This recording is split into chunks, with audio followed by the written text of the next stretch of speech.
Hello, here is the Epson M1100, Epson 1120 and Epson M1209 resetter tutorials. In this video, you will learn how to you active this software and how you use. And if you have a problem with any of this model of your printer, then you can use this software to solve your printer problems. Now here is the keygen and the software.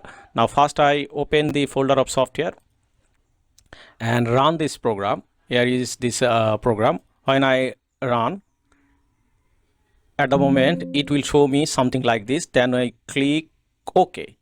Now I'm going to here and open the exe file, and here is the registration system, and come here and create a new license. Already when I open that software and click OK, that moment automatically hardware writer copy. Now I create a license key for now. Here I paste it, auto completed.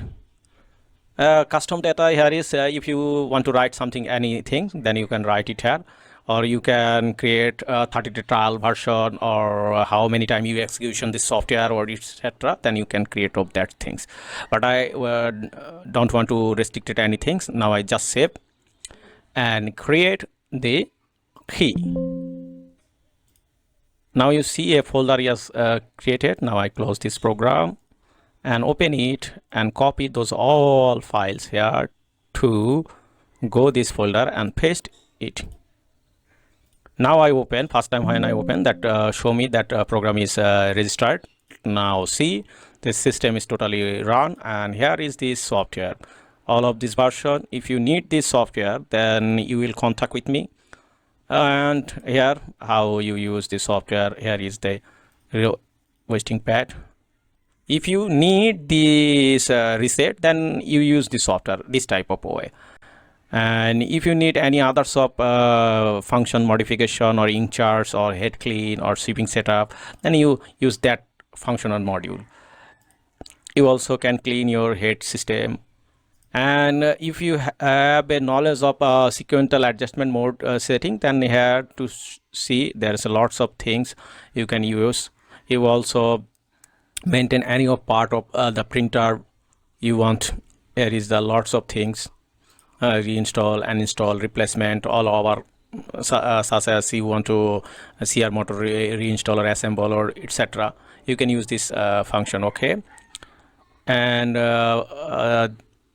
if you need, then you use this section. If we not need, then we don't use to it. Okay, I just share with you the functionality, and here is the particular mode, because we are basic user, so we need particular section, and here lots of thing, adjustment, maintenance, or any of this. If you need the printer reset, then you use this maintenance section, or all over. If you need the software, then you can directly contact with me by mobile or email. And one thing I ensure you get it. So if you buy from me, then you will get this full package of software. Okay, or if you want free version, then whatever you find other place. And if you need this full keygen with this software, then you can buy from me, and I will provide you the software. Have a nice day. Bye bye.